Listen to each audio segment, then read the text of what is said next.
விஜய் அவர்களுடைய வருகை ஒரு புதிது கிடையாது. கிட்டத்தட்ட அது ஒரு ஆண்டு காலமாக பேசப்படக்கூடிய ஒரு விஷயம்.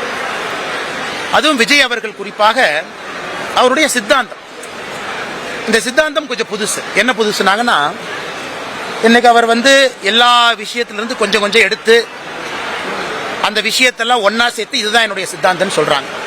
இது தமிழக மக்களுக்கு புதுசு. இங்க கொஞ்சம் அங்க கொஞ்சம், நான் பெரியார் ஏத்துக்குவேன் ஆனா கடவுள் மறுப்பு கொள்கை ஏத்துக்க மாட்டேன், இது புதுசு. அப்ப பெரியாருடைய மிச்ச கொள்கைகள் என்ன, எதை ஏத்துக்கிறாங்க, இந்த தெளிவுகள் வருகின்ற காலத்தில் நிறைய மக்களுக்கு கிடைக்கணுங்கன்னா, நாங்கள் விஜய் அவர்கள் வருகையை வரவேற்கிறோம் சொன்னா கூட விஜய் அவர்கள் மக்களை சந்தித்து பத்திரிகை நண்பர்களை சந்தித்து பேச பேச அவருடைய கருத்துக்கள் வெளியே வர ஆரம்பிக்கும்.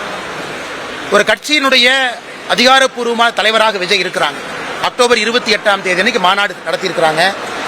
அதன் பிறகு செய்தி தொடர்பாளர்கள் தான் பத்திரிகைகள் அதிகமா இருக்கிறாங்க. ஸோ விஜய் அவர்கள் பத்திரிகை நண்பர்கள்ட்ட பேச பேச இன்னும் நிறைய வெளியே வரும், என்ன நினைக்கிறாங்க, என்ன சொல்ல வர்றாங்க. அன்னைக்கு தான் உண்மையாலுமே ஒரு பத்திரிகை நண்பராக இருந்தாலும் சரி, தமிழக மக்களாக இருந்தாலும் சரி, ஒரு அரசியல் கட்சிக்கும் இருக்கக்கூடிய ஒற்றுமையும் சரி வேற்றுமையும் சரி பார்க்க முடியுங்கன்னா. அதனால் விஜய் அவர்கள் நிறைய பேசுவார்னு எதிர்பார்க்கிறோம், பேசணும். ஏன்னா ஒரு மேடையில் நான் மத்திய அரசுக்கு எதிர்ப்பு, பிஜேபிக்கு எதிர்ப்பு, திமுகவுக்கு எதிர்ப்பு, ஆனா இதற்கு ஆதரவு அது அரசியல்ல எந்த அளவுக்கு எவ்வளவு தூரம் அது போகும் அப்படின்னு எனக்கு தெரியாதுங்கண்ணா. அதனால் நிறைய அவர் பேசட்டும், அவருடைய கொள்கைகளை முன்வைக்கட்டும். பாரதிய ஜனதா கட்சியும் பேசுவதற்கு ஒரு வாய்ப்பு. இரண்டாவதுங்கன்னா, இன்னைக்கு தமிழகத்தில் திமுக ஓப்பனா சொல்லிட்டாங்க, நாங்க குடும்ப அரசியல் தான், அதை பத்தி நாங்க வெக்கப்பட போறது கிடையாது.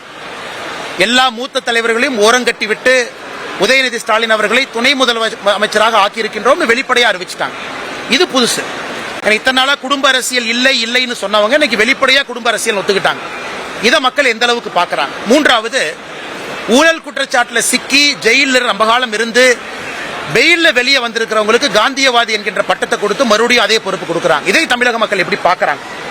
ஆம் ஆத்மி கட்சி இதே மாதிரி டெல்லியில பண்றாங்க, இன்னைக்கு திமுக தமிழ்நாட்டில் இதே மாதிரி பண்ணுது. அதே போல நான்காவது, இன்னைக்கு திராவிட அரசியலுடைய தாக்கம் குறைய ஆரம்பித்திருக்கும் பொழுது விஜய் அவர்களுடைய வருகை இருக்கு. இது எப்படி இருக்கும்? அதனால் என்னை பொறுத்தவரை 5 கேள்விகள்னா, அது 2025 முழுவதும் மக்கள் கேட்பாங்க, நீங்க கேட்பீங்க. அது 2026 தேர்தலில் எதிரொலிக்கும்.